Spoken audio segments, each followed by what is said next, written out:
Welcome to Aakash GS classes. Aakash GS classes में आपका स्वागत है दोस्तों। आज हम करने वाले हैं उत्तर प्रदेश शिक्षक पात्रता परीक्षा जनवरी 2019 का सॉल्व पेपर। तो चलिए प्रारंभ करते हैं। इसके ये महत्वपूर्ण प्रश्न जो हैं सभी प्रतियोगी परीक्षाओं के लिए अति महत्वपूर्ण है। तो पहला प्रश्न है, वंदे मातरम देश गान के रचयिता कौन है? जो वंदे मातरम देश गान था उसके रचयिता कौन है? ठीक है, तो वंदे मातरम के रचयिता हैं, इसका सही उत्तर होगा बंकिम चंद्र चटर्जी। बंकिम चंद्र चटर्जी या बंकिम चंद्र चट्टोपाध्याय भी कहते हैं इन्हें। इनके द्वारा वंदे मातरम जो देश गान है उसकी रचना की गई है। ठीक है, अब इनके द्वारा और लिखी गई पुस्तक है, एक है आनंद मठ। बड़ी चर्चित पुस्तक है इनकी आनंद मठ। आनंद मठ भी बंकिम चंद्र चटर्जी या बंकिम चंद्र चट्टोपाध्याय द्वारा लिखी गई पुस्तक है। ठीक है, इनके कुछ ऑप्शंस हैं, इनका पोस्टमार्टम कर लेते हैं। जैसे ये है अमीर खुसरो। अमीर खुसरो को तूतिए हिंद के नाम से जानते हैं। किस नाम से जानते हैं? तूतिए हिंद। ठीक है, या भारत का तोता, कभी कभी प्रश्न आ जाता है ये वाला। नेक्स्ट है आपका रविन्द्रनाथ टैगोर। तो रविन्द्रनाथ टैगोर के बारे में तो आप जानते ही होंगे, भारत का जो नेशनल एंथम है, जो राष्ट्रगान है, उसके रचयिता हैं रविन्द्रनाथ टैगोर। जन गण मन, ये जो जन गण मन था, जो भारत का राष्ट्रगान है, वो बांग्ला भाषा में लिखा गया था। ठीक है, और रविन्द्रनाथ टैगोर ने जो बांग्लादेश का राष्ट्रगान है वो भी इन्होंने ही लिखा है, जिसका नाम है आमार सोनार बांग्ला रे। ठीक है, आमार सोनार बांग्ला रे। अगले प्रश्न पर चलते हैं दोस्तों। प्रश्न संख्या 123 क्या कह रही है, देखते हैं। राग भैरव का गायन का समय क्या है?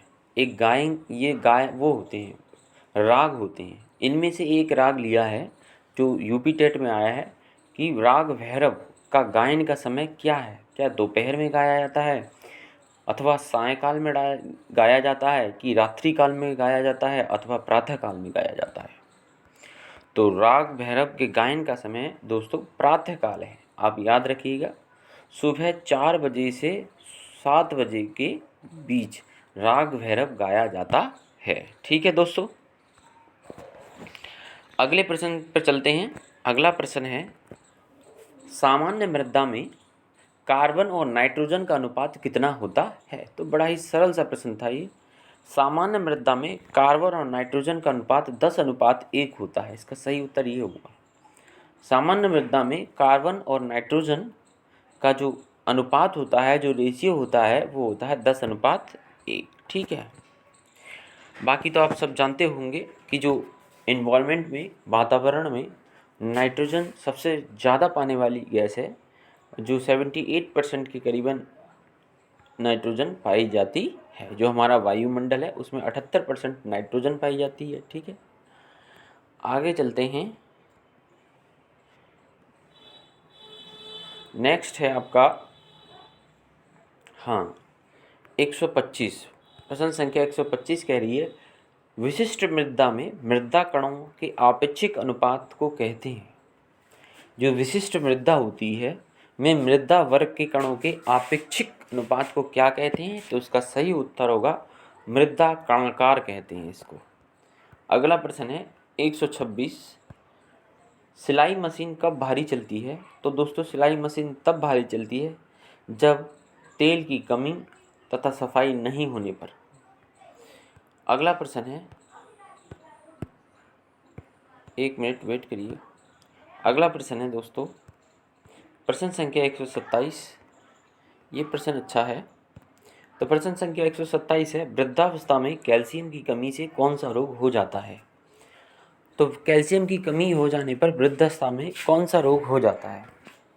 तो वृद्धावस्था में ऑस्टियोपोरोसिस हो जाता है। ठीक है, कैल्शियम की कमी से। एनीमिया रोग कब होता है? खून की कमी से एनीमिया रोग हो जाता है। ये अधिकतर महिलाओं में होता है। ठीक है, रिकेट्स जो रोग होता है वो विटामिन डी की कमी से होता है, और विशेषतः यह रोग बच्चों में होता है, और ये बच्चों में होने वाला वह रोग है जो ज़्यादातर यूरोप में होता है, क्योंकि वहाँ धूप जो है पर्याप्त मात्रा में नहीं पहुँच पाती है।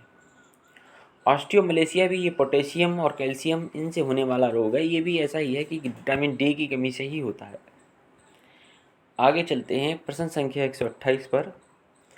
हीमोग्लोबिन में प्रोटीन नामक तत्व कौन सा है? बाकी इस प्रश्न का उत्तर देने से पहले आप ये समझ लो, जो हीमोग्लोबिन होता है वो जो है ऑक्सीजन का कैरियर के रूप में काम करता है। ठीक है, ऑक्सीजन का कैरियर के रूप में, यानी ऑक्सीजन का परिवहन करता है हीमोग्लोबिन। ठीक है, ऑक्सीजन का परिवहन करता है।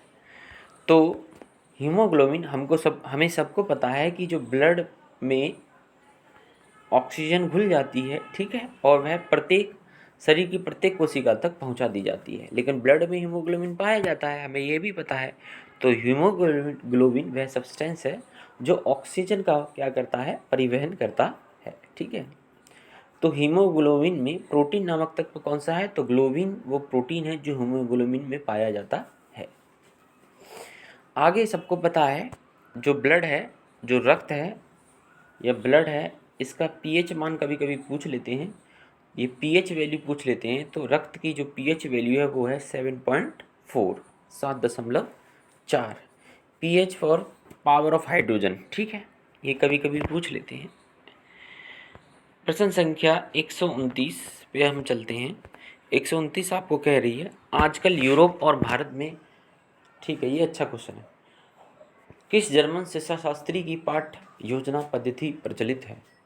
यानी आजकल यूरोप और भारत में किस जर्मन शिक्षा शास्त्री की पाठ्य योजना पद्धति प्रचलित है?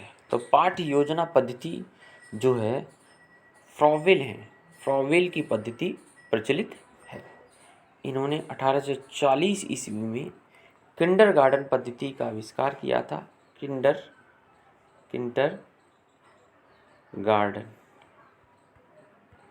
किंडरगार्टन पद्धति का आविष्कार किया था। ये जो पद्धति है, ये पद्धति भारत और यूरोप में प्रचलित है। ठीक है, पाठ्य योजना पद्धति, जिसके अंतर्गत आपको पता ही होगा अगर आपने बीएड की है, क्योंकि आप यूपी टेट का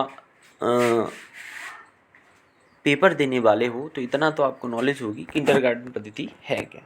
बाकी मॉन्टेसरी पद्धति मारिया मॉन्टेसरी ने प्रचलित की थी, जो ब्रिटिशर थी। ये भी बच्चों की स्कूली शिक्षा से संबंधित है, जो छोटे बच्चे होते हैं। ठीक है, आगे योजना विधि आधारित है। तो सबको पता है प्लानिंग किस पर आधारित है? प्लानिंग हम कब करते हैं, योजना कब बनाते हैं? जब हम किसी चीज़ को करके सीखते हैं।